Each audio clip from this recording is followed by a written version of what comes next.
Mapagpalang araw mga kay. Ngayon nga palang araw ay nakabili po tayo ng isang pirasong pugita. Bumili na rin po tayo ng malalaking galunggong. Hinati nga po natin, atin pong papaksiwin. Baka po kasi hindi kumain yung mga anak ko ng pugita mga kay. Atin na pong nalamas na asin yan at atin lang pong pakukuluan ng bagya para po mawala yung landas. Napakasarap po niyan, pugitang yan, atin pong gagataan. Minsan lang po ako magluto niya kasi ako lang po ang nakain. Inyo pong panoorin kung paano ko niluto. Let's go!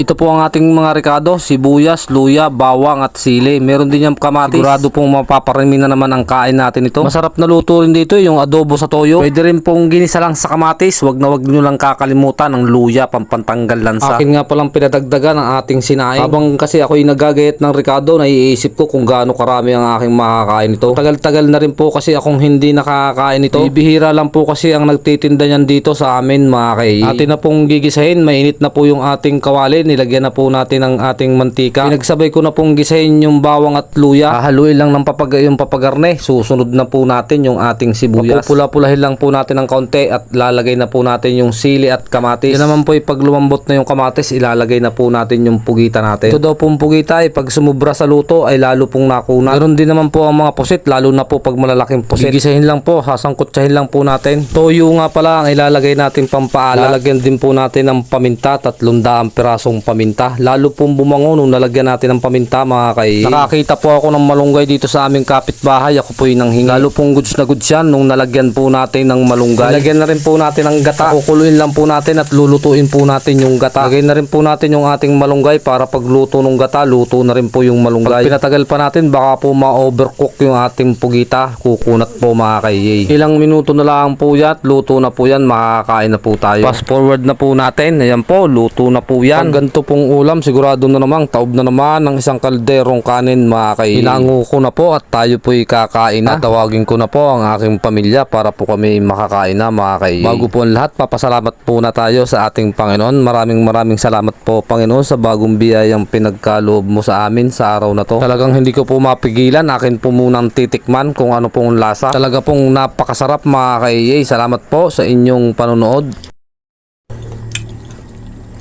Hap.